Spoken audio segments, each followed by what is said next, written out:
Hello पिला मने मधु आप्र भूगोल क्लास को तुमको स्वागत।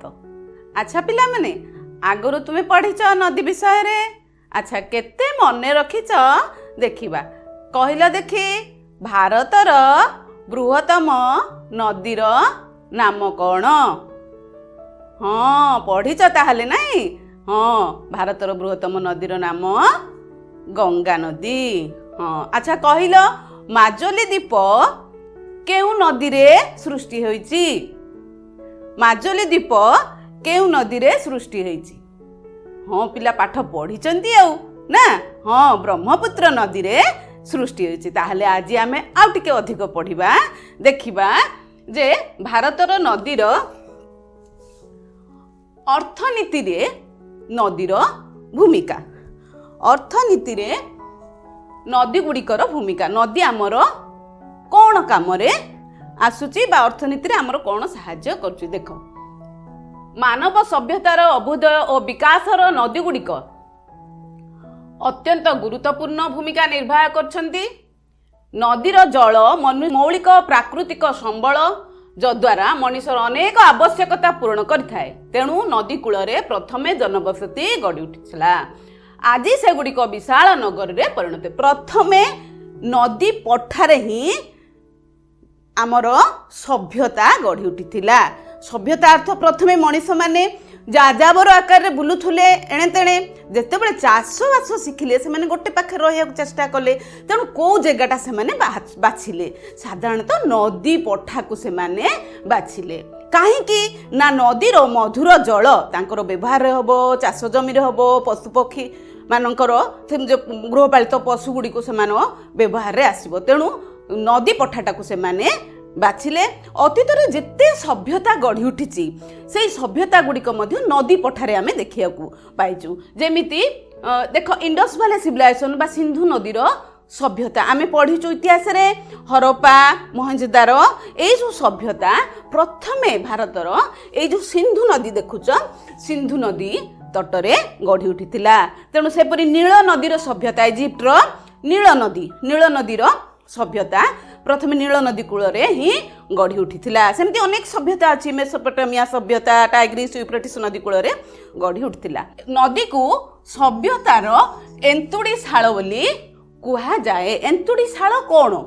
जेमती प्रथमे गोटे छुआ धरा पृष्ठ को आसे ता पई स्वागत करिया पे गोटे घर थाए एवं सेठी ताकू उत्ताप देवा पे किछि जाळेनी रखा जाए बा गरम करा जाए। गरम पई उत्ताप पाइबा पई सेई घरटा होची ताकू कुहा जाए एंतुड़ी शाल।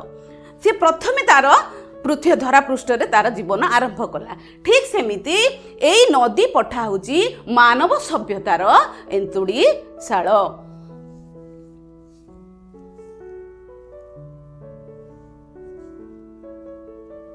तापर देखिबा आमे नदी पढ़िले। नदी आमर की काम रे आसे? नदीर उपकारिता। नदी आमर की काम रे आसे? देख देख पिले नदी गुड़िक जल सेचन, नौ परिवहन, नौका विहार, नौचालना, विद्युत शक्ति उत्पादन रे साहाय्य। नदी गुड़िक आमर कौन काम रे आसुची? आमे नदी जल को संगृहित करी डैम रे रखिकी बा नदी बंधर रखिकी जल सेचन बा चाष जमी रे मडौचु। नौ परिवहन नदी द्वारा एक स्थान रु अन्य स्थान को परिवाहित जिनस नहीं कि स्थानांतरित मध्य होचु।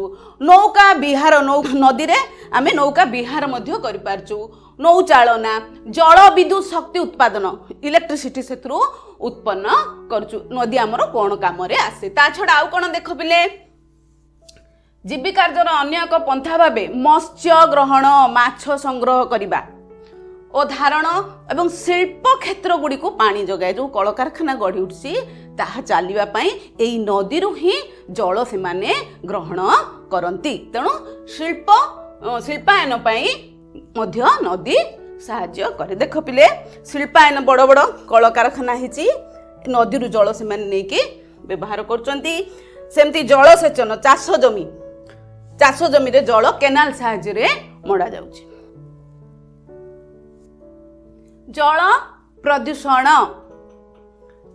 प्रदूषण अर्थात जल किपरि दूषित हुए। जल प्रदूषण है देख शिल्पायन सहरीकरण कृषि उन्नयन गृह कार्य शिल्पायन जो कल कारखाना होची व्यवहार पाई मधुर जल नौचंती आउ तापर दूषित होला परे सफा न करी से जल को नदी मध्य ढालदेला तो छाड़ीदेवा हेतु ताहा कौन होची दूषित हो जाउची सहरीकरण सहर बढ़िबा हेतु जलर बहुल व्यवहार होची अपरिष्कार जल बाहरुची ताकू नाଳ साहाଯ୍ୟରେ नदी को छाड़ी दउचंदी कृषि उन्नयन कृषिर विकास पाई बा कृषि पाई आमे बेसी कीटनाशक औषध व्यवहार करचु सार व्यवहार करचु से जल जाई नदी रे पड़िले नदी जल मध्य दूषित होची गृह कार्य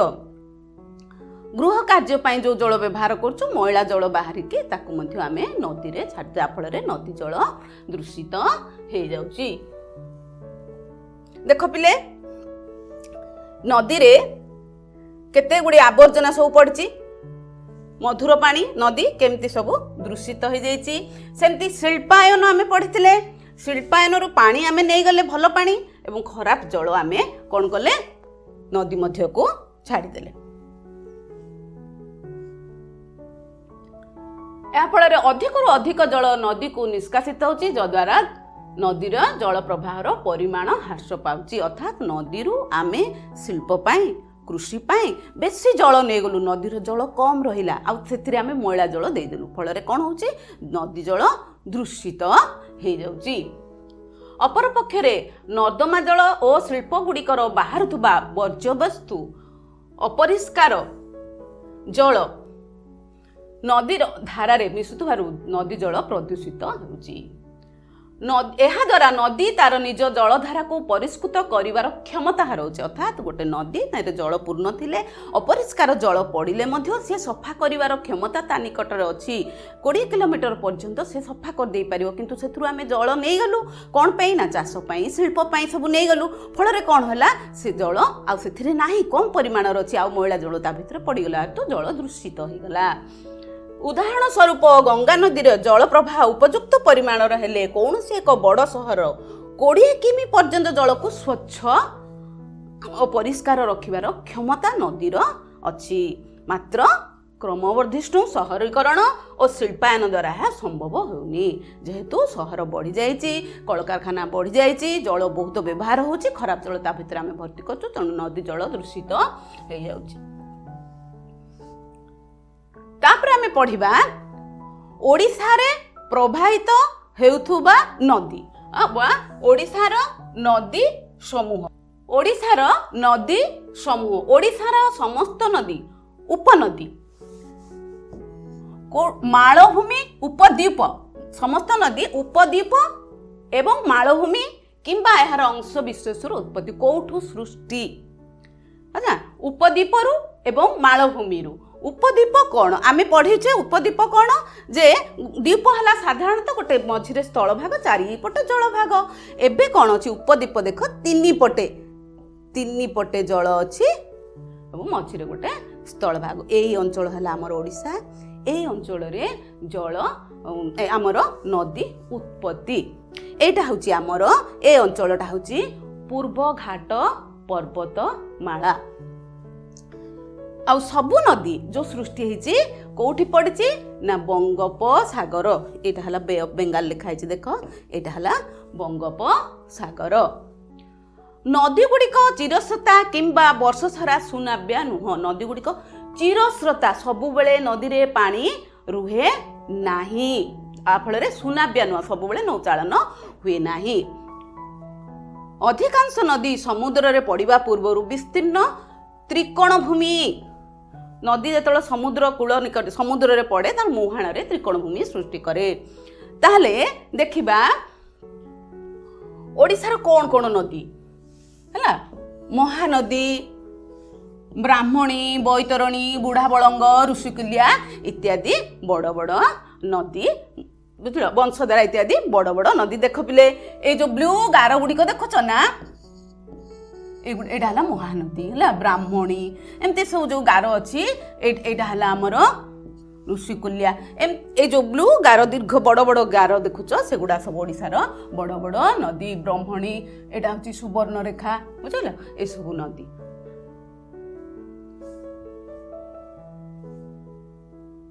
बर्तमान आमर पढ़िबा गोटे नदी जोटा कि महानदी। महानदी कौन? महानदी ओडिशार सबुठारु बड़ नदी। महानदी छत्तीसगढ़ राज्यर धमतारी जिलार सिहाई पर्वत अमरकंटक पर्वतटा हूँ अमरकंटक मालभूमि अवस्थित बाहरी झारसुगुड़ा जिले में ओडिशा रे प्रवेश करछि। छत्तीसगढ़र अमरकंटक मालभूमि बाहरी आमर ओडिशा रे हूँ झारसुगुड़ा जिले में प्रवेश करछि। एहार दैर्घ्य 857 किमी एवं कोठी पड़छि बंगोपसागर रे कोठी ना पारादीप निकट। पारादीप ओडिशार बंदर। पारादीप निकट रे बतीघर दक्षिण को कोठी पड़छि ना बंगोपसागर रे पड़छि। एहा भारतर 6ठ बृहत्तम नदी। ओडिशा रे महानदीर दैर्घ्य केते? ओडिशा रे महानदीर दैर्घ्य होला 494 किलोमीटर। देख पिले महानदी ई हला महानदी।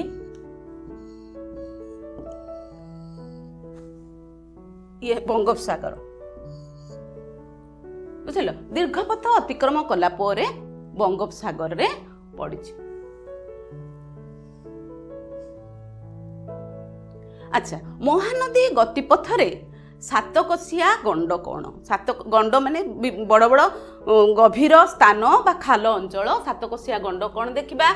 बौद्धर सुनाखणिया ठारू 10 पल्ला बड़मूल घाटी मध्य यह एक गभीर गंड सृष्टि करछि। महानदी रे नदीबंध कौन अछि? नदीबंध है हीराकुद नदीबंध। कोठी अछि देखिबा? यह बन्या नियंत्रण जल विद्युत उत्पादन और जलसेचन उद्देश्य रे एई नदी सज्जा रे हीराकुद ठारे एक डैम तैयारी करा जायछि एवं जोब्रा ठारे एक बैरेज अछि।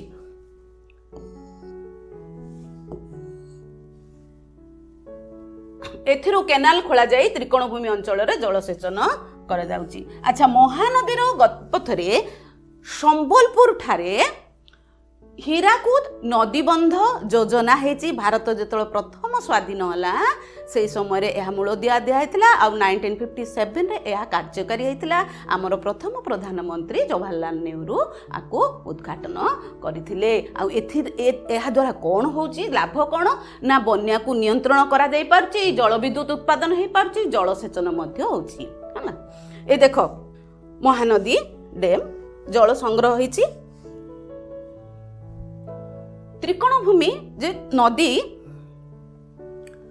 बंगोपसागर रे जो पड़ुची मुहाण निकट रे दीर्घपथ अतिक्रम करी आसीबा समय रे कौन होची ना जहा बाली माटी सब आनी थाए ताकू से मुहाण निकट रे जमा करे ताकू त्रिकोणभूमि सृष्टि कले। तो महानदीर त्रिकोणभूमि विषय देखिबा।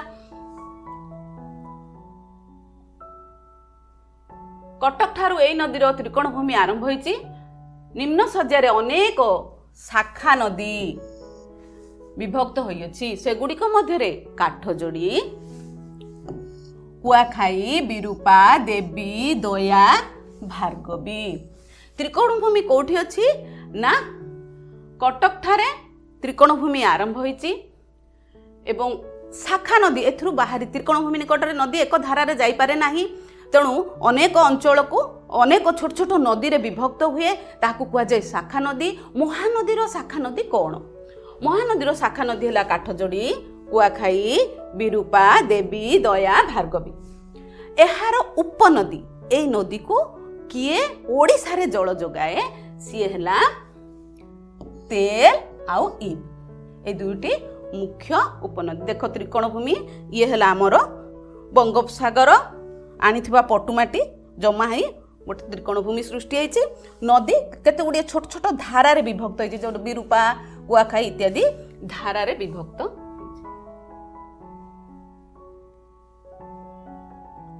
तापरे पढ़िबा ब्राह्मणी नदी।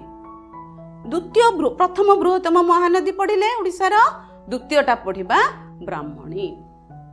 ब्राह्मणी नदी शंख ओ कोयल, शंख ओ कोयल नामक दुईटी नदीर छोटनागपुर मालभूमि बाहरी राउरकेला निकटस्थ वेदव्यास ठारे मिलित होई ब्राह्मणी रे परिणत। दुईटी छोट छोट उपनदी बाहरी होउचंती छोटनागपुर मालभूमि ରାଉରକେଲାର ସ୍ଥାନ ହେଉଛି ବେଦବ୍ୟାସ। ବେଦବ୍ୟାସ ଠାରେ ମିଳିତ ହେଲା ପରେ ତାକୁ ବ୍ରାହ୍ମଣୀ ନଦୀରେ ନାମିତ। ଏହା ଓଡ଼ିଶାର ଦ୍ୱିତୀୟ ବଡ଼, ପ୍ରଥମଟା ହେଲା ମହାନଦୀ, ଦ୍ୱିତୀୟ ବୃହତ୍ତମ ହେଲା ବ୍ରାହ୍ମଣୀ। ଏବଂ ରାସ୍ତାରେ ବୈତରଣୀ ସହ ମିଳିତ ହୋଇ ଧାମରା ଠାରେ କୋଉଠି ପଡ଼ିଛି ନା ବଙ୍ଗୋପସାଗରରେ ପଡ଼ିଛି। ଏହା ଉପରେ ଯେମିତି ମହାନଦୀର ଗୋଟେ ଡ୍ୟାମ୍, ଏହା ଉପରେ ମଧ୍ୟ ରେଙ୍ଗାଲି ଠାରେ ଗୋଟେ ଡ୍ୟାମ୍, ଅନୁଗୁଳ, ରେଙ୍ଗାଲି ହେଉଛି ଅନୁଗୁଳର, ରେଙ୍ଗାଲି ଠାରେ ଗୋଟେ ଡ୍ୟାମ୍ ବା ନଦୀବନ୍ଧ ତିଆରି ହେଉଛି, ଯାହାକି ଜଳବିଦ୍ୟୁତ ଉତ୍ପାଦନ ହେଇପାରୁଛି। ଏହାର ଦୈର୍ଘ୍ୟ 799 କିମି। ଏହାର ଶାଖା ନଦୀ ଖରସ୍ରୋତା, ଆମେ ମହାନଦୀରେ ପଢ଼ିଲେ ଭାର୍ଗବୀ, କାଠଯୋଡ଼ି, ସେମିତି ୟାର ହେଉଛି ଖରସ୍ରୋତା।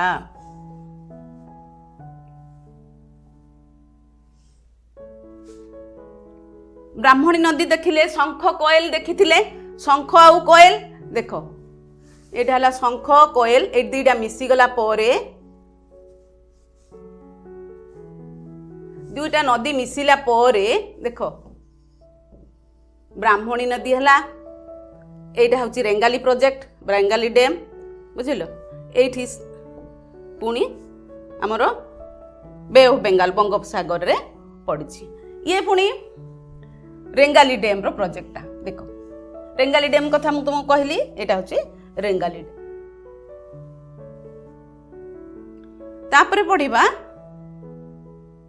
সুবর্ণ রেখা নদী। সুবর্ণ রেখা নদী ଛୋଟନାଗପୁର ମାଳଭୂମିରୁ ବାହାରି ପଶ୍ଚିମବଙ୍ଗ ଦେଇ ପ୍ରବାହିତ ହେବା ପରେ ବାଲେଶ୍ୱର ଜିଲ୍ଲାରେ ପ୍ରବେଶ କରିଛି। ଏହି ଜିଲ୍ଲାରେ ପ୍ରବାହିତ ହେବା ପରେ ବଙ୍ଗୋପସାଗରରେ ପଡ଼ିଛି।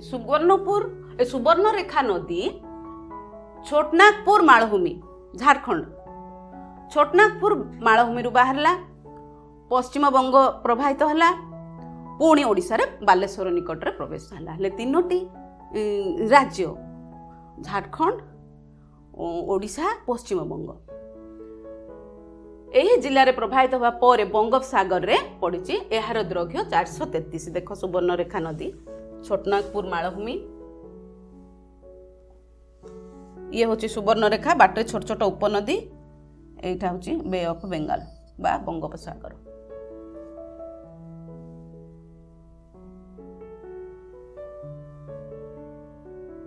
ତାପରେ ପଢିବା ବୈତରଣୀ ନଦୀ କେଉଁ ଜିଲ୍ଲାରେ? କେନ୍ଦୁଝର ଜିଲ୍ଲାର ଗୋନାସିକା ପର୍ବତରୁ ବାହାରିଛି। ଏହାର ଦୈର୍ଘ୍ୟ 365 କିଲୋମିଟର ଏବଂ ସାଳନ୍ଦୀ ବୈତରଣୀର ଏକ ଉପନଦୀ। ମୟୂରଭଞ୍ଜ ମେଘାସନ ପର୍ବତରୁ ସାଳନ୍ଦୀ ଉତ୍ପତ୍ତି। ଉତ୍ପତ୍ତି କୋଉଠୁ? ଗୋନାସିକା ପର୍ବତ, ଗୋନାସିକା ପର୍ବତ, କେନ୍ଦୁଝର ଜିଲ୍ଲା, ଦୈର୍ଘ୍ୟ ହେଲା 365। ଏହାର ଉପନଦୀ କିଏ? ଉପନଦୀ ହେଲା ସାଳନ୍ଦୀ, ଆଉ ସାଳନ୍ଦୀର ଉତ୍ପତ୍ତି ମେଘାସନ ପର୍ବତ। ଦେଖ ବୈତରଣୀ ନଦୀ ପ୍ରବାହିତ ହୋଇଛି ଏବଂ ଏଠି ହେଲା ଆମର ବଙ୍ଗୋପସାଗର।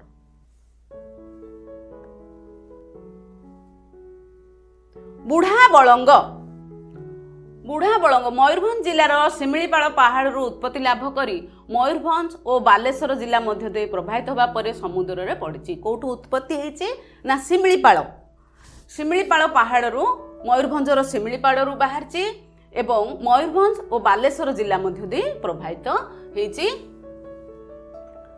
ବାଲେଶ୍ୱର ବାରିପଦା ଉପକୂଳ, ଏଇ ଦୁଇଟି ସହର এই নদী কূଳରେ অবস্থিত। এହାର জলপ্রপাত হচ্ছে বরেহি পানি জলপ্রপাত। ଏହା ହେଉଛି ଭାରତର ଦ୍ୱିତୀୟ ବୃହତ୍ତମ ଜଳପ୍ରପାତ। ଗୋଟେ ହେଲା, ପ୍ରଥମଟା ହେଉଛି କେମ୍ପ୍ଟି, ଯୋଉଟାକି ଉତ୍ତରାଖଣ୍ଡରେ ଅଛି। ଏଇଟା ହେଲା ବରେହି ପାଣି ହେଲା ସେକେଣ୍ଡ ହେଲା। ଏହି ନଦୀର ଦୈର୍ଘ୍ୟ ହେଉଛି 175 କିଲୋମିଟର। ଦେଖ ଏଇଟା ଯୋଉ ବରେହି ପାଣି ଜଳପ୍ରପାତ, ଗୋଟେ ଜଳଧାରା ଦେଖୁଛ। ଏହାପରେ ଆମର ବୁଢ଼ାବଳଙ୍ଗ କଥା। ଏଠି ବୁଢ଼ାବଳଙ୍ଗ ନଦୀ ମୟୂରଭଞ୍ଜ ଜିଲ୍ଲା ବଙ୍ଗୋପସାଗରରେ ପଡ଼ିଛି। ଋଷିକୁଲ୍ୟା ଆମ ଗଞ୍ଜାମ ଜିଲ୍ଲାରେ ଅବସ୍ଥିତ। ଋଷିକୁଲ୍ୟା ବିଷୟରେ ପଢ଼ିବା। କନ୍ଧମାଳ ଜିଲ୍ଲାର ଋଷି ପର୍ବତ କୋଉଠୁ ବାହାରିଛି? ଜିଲ୍ଲା ହେଲା କନ୍ଧମାଳ, ପର୍ବତ ଋଷି ପର୍ବତ ରୁ ବାହାରି ବଙ୍ଗୋପସାଗରରେ ପଡ଼ିଛି। ନଦୀ ଏ ଉପନଦୀ ଗୁଡ଼ିକ କ'ଣ? ଏହାକୁ କିଏ ଜଳ ଯୋଗାଉଛି?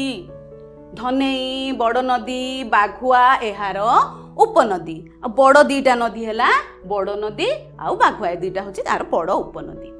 ଏହା ମୁହାଣରେ ତ୍ରିକୋଣ ଭୂମି ନାହିଁ। ଏହାର ଦୈର୍ଘ୍ୟ ହେଲା 165 କିମି। ଆମର ଯୋଉ ଋଷିକୁଲ୍ୟା ଆମର ଗଞ୍ଜାମ ନିକଟରେ ପହଞ୍ଚିଛି। ଏ ଦେଖ ଋଷିକୁଲ୍ୟା ନଦୀ, ଏଟା ବଙ୍ଗୋପସାଗର ବାହାରିଛି କନ୍ଧମାଳ ଜିଲ୍ଲା। ପର୍ବତ ହେଲା ଋଷି, କୋଉଠି ପଡ଼ିଛି? ବଙ୍ଗୋପସାଗର।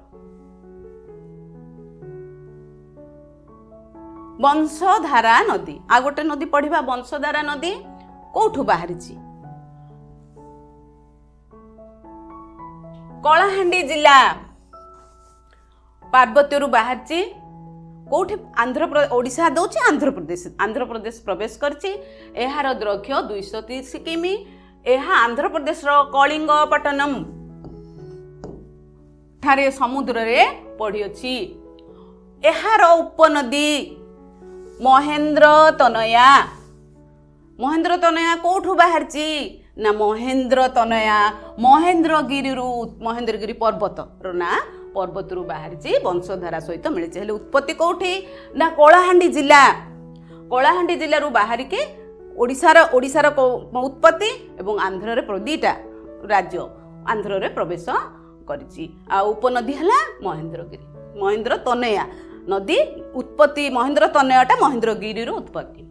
ଏହା ସହିତ ଆଉ ଛୋଟ ଛୋଟ ନଦୀ ଅଛି, ଯୋଉଟାକି ଶାଳନ୍ଦୀ, ଇନ୍ଦ୍ରାବତୀ, କୋଲାବ, ସାବରୀ, ମାଛକୁଣ୍ଡ, ନାଗାବଳୀ, ବାହୁଡ଼ା ଆଦି ଇତ୍ୟାଦି ଛୋଟ ଛୋଟ ନଦୀ ପୂର୍ବଘାଟ ପର୍ବତମାଳାରୁ ବାହାରି ବଙ୍ଗୋପସାଗରରେ ପଡ଼ିଛି। ଏଇ ଯୋଉ ମାଛକୁଣ୍ଡ ନଦୀ ଅଛି, ସେଥିରେ ଆମର ଏ ପ୍ରୋଜେକ୍ଟଟା ଅଛି ଡୁଡୁମା ଜଳପ୍ରପାତ। ଡୁଡୁମା ଜଳପ୍ରପାତ ମାଛକୁଣ୍ଡ ନଦୀ ମଧ୍ୟରେ ଅଛି। ଆମେ ଦେଖି ବଂଶଧାରା ଦେଖିଲେ, ବଂଶଧାରା ଦେଖ, କଳାହାଣ୍ଡି ଜିଲ୍ଲା, ପୁଣି ଆନ୍ଧ୍ର, ଇଏ ହେଲା ଏ ୟେଲୋ କଲରଟା ହେଲା ଆନ୍ଧ୍ରପ୍ରଦେଶ, ଏଇଟା ହେଲା ଓଡ଼ିଶା। ଓଡ଼ିଶା ଆନ୍ଧ୍ରପ୍ରଦେଶ ଦିଟା ରାଜ୍ୟରେ ପ୍ରବାହିତ ହେଉଛି।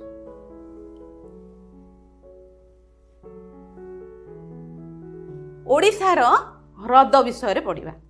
ହ୍ରଦ, ଲୁଣି ହ୍ରଦ ଅଛି, ମଧୁର ହ୍ରଦ ଅଛି। ଆମେ ଏବେ ଲୁଣି ହ୍ରଦ ବିଷୟରେ ପଢ଼ିବା। ଲୁଣି ହ୍ରଦ କ'ଣ? ଚିଲିକା ଓଡ଼ିଶାର ହ୍ରଦ ହେଲା। ଏହା ମଧ୍ୟ ଭାରତର ସବୁଠାରୁ ବଡ଼ ଲୁଣି ହ୍ରଦ। ଭାରତର ସବୁଠାରୁ ବଡ଼ ଲୁଣି ହ୍ରଦ। ଏହାର ଦୈର୍ଘ୍ୟ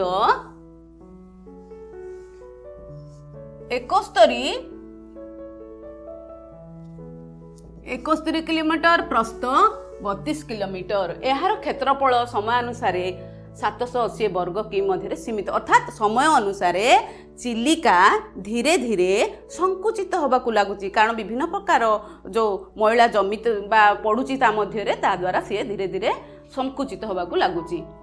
ସମୁଦ୍ର ସହ ସଂଲଗ୍ନ ହୋଇ ଏହା ଏକ ଉପହ୍ରଦରେ ପରିଣତ ହୋଇଛି। ଉପହ୍ରଦ କ'ଣ? ହ୍ରଦ କ'ଣ? ହ୍ରଦ ହେଲା ଯେ ଗୋଟେ ଜଳଭାଗ, ତା ଚାରିପଟେ ସ୍ଥଳଭାଗ ଘେରି ରହିଥିବ। ଉପହ୍ରଦ କ'ଣ? ନା ଏହାର ଗୋଟେ ଭାଗ ସମୁଦ୍ର ସହିତ ସଂଲଗ୍ନ। ଦେଖ ଚିଲିକାକୁ ଦେଖ ପିଲେ, ଏଇଠି ସ୍ଥଳଭାଗ, ଏଇଠି ସ୍ଥଳଭାଗ, ଏଇଠି ସ୍ଥଳଭାଗ, ସବୁଆଡ଼େ ସ୍ଥଳଭାଗ, ଏଇଠି ବଙ୍ଗୋପସାଗର ସହିତ ମିଶିଛି। ତେଣୁ ଏହା ଏକ ଉପହ୍ରଦ। ବର୍ଷା ଦିନେ ପ୍ରଚୁର ଜଳ ଏଥିରେ ପଡ଼ିବା ହେତୁ କ'ଣ ହେଉଛି? ଲବଣତା ହ୍ରାସ ପାଏ। ଶୀତ ଋତୁରେ ଏହା ଅଧିକ ଥାଏ। ଶୀତ ଋତୁରେ ଉତ୍ତର ମେରୁରୁ, ଏଇ ଅଞ୍ଚଳକୁ ଉତ୍ତର ମେରୁ ଆଡ଼ୁ ଅନେକ ପକ୍ଷୀ ଆସନ୍ତି, ଯେଉଁଟାକି ମେରୁ ଅଞ୍ଚଳ, କାସ୍ପିଆନ ହ୍ରଦ, ଜାମ୍ମୁ କାଶ୍ମୀର ଅଞ୍ଚଳକୁ ବିଭିନ୍ନ ଜାତିର ପକ୍ଷୀ ଚିଲିକା ହ୍ରଦକୁ ଆସନ୍ତି। ଏହି ହ୍ରଦରେ ପ୍ରଚୁର ପରିମାଣରେ ମାଛ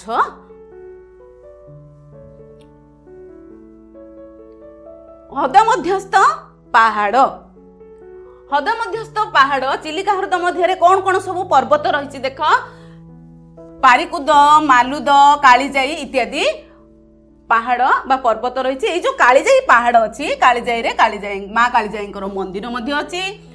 ଆଉ ଏଇ ଚିଲିକା ହ୍ରଦ ପ୍ରାକୃତିକ ସୌନ୍ଦର୍ଯ୍ୟ, ପକ୍ଷୀ ବିହାର ପାଇଁ ପ୍ରସିଦ୍ଧ। ଏଠାରେ ନୌ ବାଳକ ତାଲିମ କେନ୍ଦ୍ର ନେଭାଲ ୟୁନିଟ୍ର ଟ୍ରେନିଂ ସେଣ୍ଟର ଅଛି। ଚିଲିକା ହ୍ରଦରେ ବ୍ରହ୍ମପୁତ୍ର ଜାତିର ଡଲଫିନ୍ ଦେଖିବାକୁ ମିଳେ। ଆମର ସାତପଡ଼ା ନିକଟରେ ଡଲଫିନ୍ ଅଛି। ଆଉ ସେ ଡଲଫିନ୍ ଦେଖିବା ପାଇଁ ସାତପଡ଼ାକୁ ଯାଆନ୍ତି। ସାତପଡ଼ା ନିକଟରେ ଡଲଫିନ୍ ଦେଖିବା ପାଇଁ ବ୍ୟବସ୍ଥା ରହିଛି। ଇଏ ହେଲା ଯେଉଁ ଆମେ ଚିଲିକା ହ୍ରଦ ମଧ୍ୟରେ ଥିବା ପାହାଡ଼, ଇଏ ହେଲା ପାହାଡ଼ କାଳିଜାଇ। ଏଥିରେ ଥିବା ମନ୍ଦିର ହେଲା କାଳିଜାଇ ମନ୍ଦିର। ତାପରେ ଆଇଏନ୍ଏସ୍ ଚିଲିକା ଯେଉଁଟା ନେଭାଲ ୟୁନିଟ୍ର ଟ୍ରେନିଂ ସେଣ୍ଟର ଅଛି, ସେଇଟା ହେଲା ଆଇଏନ୍ଏସ୍ ଚିଲିକା। ତାପରେ ଓଡ଼ିଶାରେ ଥିବା ମଧୁର ହ୍ରଦ ବିଷୟରେ ପଢ଼ିବା। ଅଂଶୁପା ହେଲା ଗୋଟିଏ ମଧୁର ହ୍ରଦ। ଏହା ମହାନଦୀର ବାଙ୍କ ହିଁ ଅଂଶୁପା ହ୍ରଦ ସୃଷ୍ଟି ହେଇଛି। ମହାନଦୀର ଏକ ବକ୍ର ଅଂଶ ବିଚ୍ଛିନ୍ନ ଏହି ହ୍ରଦ ସୃଷ୍ଟି ହୋଇଛି। ତେଣୁ ଏହା ଏକ ଅଶ୍ୱକ୍ଷୁରାକୃତି ହ୍ରଦ। ଏହାର ଦୈର୍ଘ୍ୟ 5 କିମି ଏବଂ ପ୍ରସ୍ଥ 2 କିଲୋମିଟର। ଏହାର ପଶ୍ଚିମରେ ସରଣ୍ଡା ପାହାଡ଼ ଏବଂ ପୂର୍ବରେ କୁଞ୍ଜର ପାହାଡ଼ ଅବସ୍ଥିତ। ଏହାର ଦକ୍ଷିଣରେ ମହାନଦୀ ପ୍ରବାହିତ ହେଉଛି। ଏହା ଏକ ମଧୁର ଜଳପୂର୍ଣ୍ଣ ହ୍ରଦ। ଅଶ୍ୱକ୍ଷୁରାକୃତି ହ୍ରଦ କ'ଣ? ନଦୀ ପ୍ରବାହିତ ହେବା ସମୟରେ ଏମିତି ନଦୀ ବାଙ୍କ ସୃଷ୍ଟି ହେଉଛି। କୌଣସି କାରଣବଶତଃ ନଦୀ ତାର ଗତିପଥ ବଦଳେଇ ଦେଲା, ତାହେଲେ ଏଇ ଅଞ୍ଚଳଟି ତାର ରହିଗଲା।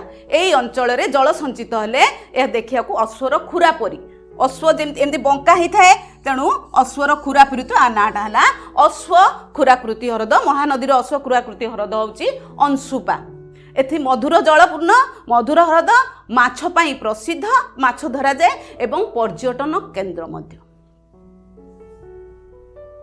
ଇଏ ହେଲା ଆମର ଅଂଶୁପା ହ୍ରଦ। ତାପରେ ହେଲା ପାଟ, ସମୁଦ୍ର ପତନ ଠାରୁ ନିମ୍ନରେ ଥିବା ଯୋଉଠିକି ମଧୁର ଖାଲ ଅଂଶ ଯୋଉଠିକି ଜଳ ସଞ୍ଚିତ ହେଇ ରୁହେ, ସେଗୁଡ଼ିକ ହେଲା ଆମ ଗଞ୍ଜାମ ଜିଲ୍ଲାରେ ପାଟ ଅଛି, ଯୋଉଟାକି ଗଞ୍ଜାମ ଜିଲ୍ଲାର ଛତ୍ରପୁର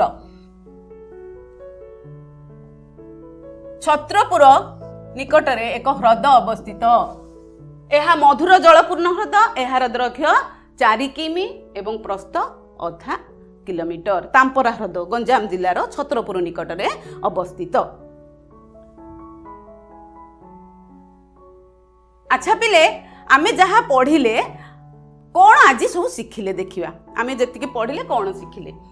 ଏକ ହେଲା ଅର୍ଥନୀତିରେ ନଦୀର ଭୂମିକା। ଆମର ନଦୀ ଆମର କ'ଣ, ଆମ ନଦୀ ଦ୍ୱାରା ଆମର କ'ଣ ଉପକାର ହେଉଛି ବା ଆମେ କ'ଣ ପାଉଛୁ। ନଦୀ ଜଳ କିପରି ପ୍ରଦୂଷିତ ହୁଏ, ଦୂଷିତ ହୁଏ, ମଇଳା ହୁଏ। ଆଉ ଓଡ଼ିଶାରେ ଥିବା ବିଭିନ୍ନ ନଦୀ ଏବଂ ତାହାର ଉପନଦୀ ଏବଂ ତାର ଗତିପଥ ବିଷୟରେ ଆମେ ଜାଣିଲେ। ବର୍ତ୍ତମାନ ଦେଖିବା ଏଇ ଯେଉଁ ପାଠ ପଢ଼ିଲେ ସେଥିରୁ କିଛି ପ୍ରଶ୍ନ କେତେ ତୁମେ ମନେ ରଖିଲ। ପ୍ରଶ୍ନ 1, ଏକ ପଦରେ ପ୍ରକାଶ କର। ଓଡ଼ିଶାର ବୃହତ୍ତମ ନଦୀର ନାମ କ'ଣ? ଓଡ଼ିଶାର ସବୁଠାରୁ ବଡ଼ ନଦୀର ନାଁ କ'ଣ? ଆଚ୍ଛା, ଓଡ଼ିଶାର ସବୁଠାରୁ ବଡ଼ ନଦୀ କ'ଣ କହିଲ ପିଲେ? ହଁ, ପଢ଼ି ମନେ ରହିଛି ନାଇଁ? ଓଡ଼ିଶାର ବଡ଼ ନଦୀ ହେଲା ମହାନଦୀ। ଦ୍ୱିତୀୟଟି ଦେଖିବା, ଭାରତର ସବୁଠାରୁ ବଡ଼ ଲୁଣି ହ୍ରଦର ନାମ କ'ଣ? ଲୁଣି ହ୍ରଦର ନାଁ କ'ଣ? ଆମେ ଦୁଇଟା ପଢ଼ିଥିଲେ, ଚିଲିକା ବୁଝିଲ, ସେଥିରୁ ଅଂଶୁପା, ସେଥିରୁ କିଏ କହିଲ ପିଲେ? ହଁ, ମନେ ଅଛି। ତାହେଲେ ଲୁଣି ହ୍ରଦ ହେଲା ଚିଲିକା।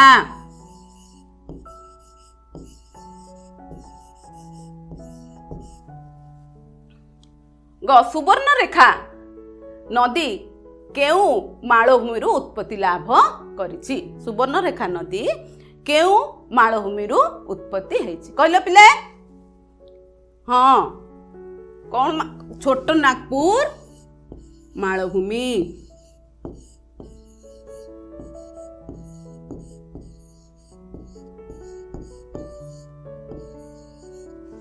ଛୋଟନାଗପୁର ମାଳଭୂମିରୁ ଉତ୍ପତ୍ତି। ସ୍ଥାନ ପୂରଣ କର। ମହାନଦୀ ଦ୍ୱାରା ସୃଷ୍ଟି ହୋଇଥିବା ମଧୁର ଜଳପୂର୍ଣ୍ଣ ହ୍ରଦର ନାମ ଡେସ୍ ଅଟେ?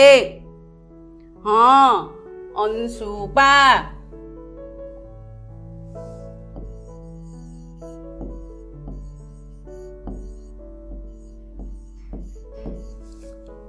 ବରେଇ ପାଣି ଜଳପ୍ରପାତ ଡେସ୍ ନଦୀ ଶଯ୍ୟାରେ ଅବସ୍ଥିତ? ବରେଇ ପାଣି, ହଁ ମନେ ଅଛି, ବୁଢା ବଳଙ୍ଗ।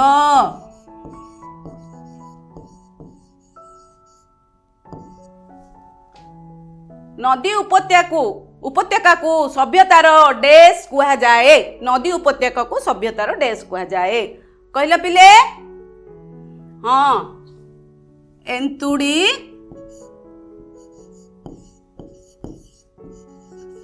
ଏନ୍ତୁଡ଼ି ଶାଳ।